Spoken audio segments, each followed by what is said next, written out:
Hello everyone. आज जो मैं चैप्टर आपको बताने वाली हूँ वो है cell communication and cell signalling. इसके अंदर जो हम टॉपिक आज कवर करने वाले हैं वो है general principles of cell signalling. आज से ये चैप्टर की स्टार्टिंग है, ये पहला लेक्चर है। ये सेल सिग्नलिंग होती क्या है? सेल सिग्नलिंग एक ऐसा प्रोसेस है जिसके थ्रू सेल कम्युनिकेट करती है, अपने बेसिक फंक्शंस को कंट्रोल करती है और अदर सेल से भी इंटरेक्ट करती है। यहाँ पे इसका डेफिनेशन लिखा हुआ है सेल सिग्नलिंग का: process by which cell controls its basic functions and also interacts with other cells. Means ऐसा प्रोसेस जिसके थ्रू सेल अपने बेसिक फंक्शंस को कंट्रोल करती है और अदर सेल से भी इंटरेक्ट करती है, इसे कहते हैं सेल सिग्नलिंग।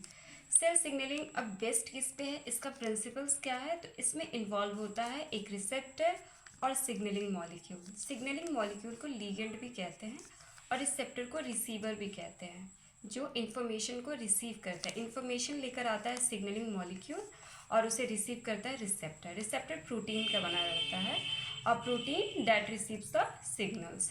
यहाँ पे डेफिनेशन के थ्रू मैं आपको समझा रही हूँ। ये लीगेंड है जो कि इन्फॉर्मेशन लेकर आ रहा है और रिसेप्टर इसे रिसीव कर रहा है। ये जो प्रोसेस हो रही है इसे कहते हैं receptor ligand interactions. Receptor ligand interaction जब होता है तब बहुत सारी सिग्नलिंग मॉलिक्यूल्स का प्रोडक्शन होता है, तब जाकर फाइनल रिस्पॉन्स आती है। अब मैं आपको बताने वाली हूँ कि एक्स्ट्रा सेलुलर सिग्नल्स के बारे में। सेल सिग्नलिंग कितने टाइप्स की होती है सेल्स में? तो ये पूरे 4 टाइप्स की। पहली है autocrine signalling, second juxtacrine, third paracrine signalling and fourth one is endocrine signalling. Autocrine signalling का मतलब होता है self signalling. Signalling molecule affects the same cell that produced it. ऐसी सिग्नलिंग जो खुद के सेल्स को अफेक्ट करने लगे, जो इसे प्रोड्यूस्ड करता है, उसे कहते हैं ऑटोक्राइन सिग्नलिंग। इसका एग्जांपल है cancer cells.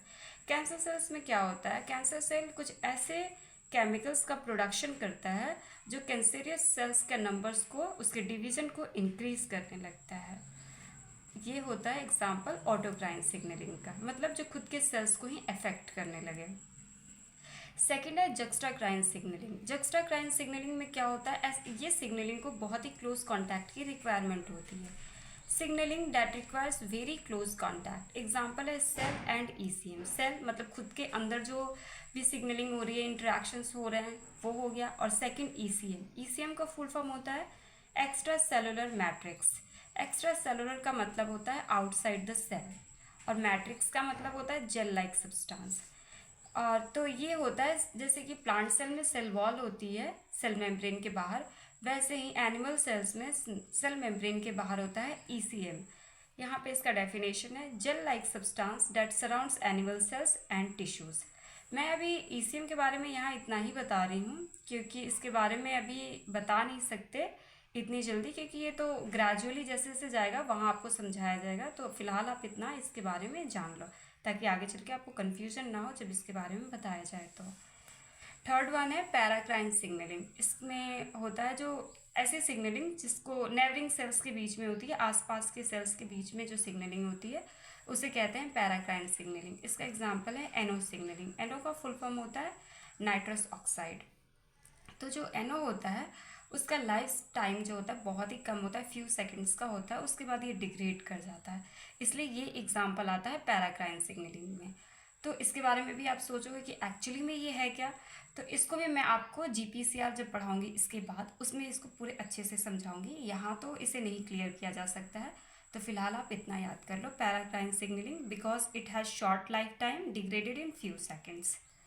Last one is endocrine signalling. Endocrine signalling जो होती है वो ब्लड के थ्रू होती है। Signalling molecule move through blood. Example इसका है हॉर्मोन्स। तो आपको याद कर लेना है कि सेल सिग्नलिंग कितने टाइप्स की होती है, तो है 4: autocrine signalling, juxtacrine signalling, paracrine signalling and endocrine signalling. अब नेक्स्ट है रिसेप्टर्स। रिसेप्टर्स जो रिसीवर्स हैं वो कितने टाइप के होते हैं? तो एक होता है सेल सरफेस रिसेप्टर्स और दूसरा होता है intracellular receptors. Cell surface receptor से ही पता चल रहा है कि जो सेल सरफेस के ऊपर में होता है, तो ये अगर ऊपर में होता है तो ऑब्वियसली लार्ज होगा एंड हाइड्रोफिलिक मॉलिक्यूल होगा। तो यहाँ पे लिखा हुआ भी है large and hydrophilic signalling molecule. Example हो गया peptides. Second one is intracellular receptors. जो small and hydrophobic signalling molecules होता है, क्योंकि अगर ये सेल के अंदर होता है तो ऑब्वियसली स्मॉल होगा और हाइड्रोफोबिक होगा। इसका एग्जाम्पल है स्टेरॉइड हार्मोन्स। अब लास्ट वन है एम्प्लीफिकेशन ऑफ सिग्नल। सिग्नल का एम्प्लीफिकेशन कैसे होता है, तो ये है लीगेंड, जिसे प्राइमरी मैसेंजर भी कहा जाता है, इंफॉर्मेशन लेकर आया, रिसेप्टर ने इसे रिसीव किया और इस थ्रू ये जब प्रोसेस ये हो रहा होता है तब बहुत सारे सिग्नलिंग मॉलिक्यूल्स का प्रोडक्शन होता है बहुत ही लार्ज नंबर में, ताकि जो रिस्पॉन्स आए, फाइनल रिस्पॉन्स आए, क्लियर आए, क्रिस्टल क्लियर आए, उसमें कोई किसी भी तरीके की चूक ना हो, बढ़िया आए, बेहतर आए, इसलिए एम्पलीफाई किया जाता है सिग्नल्स को। आई होप कि आपको ये लेक्चर समझ आया हो। Thank you.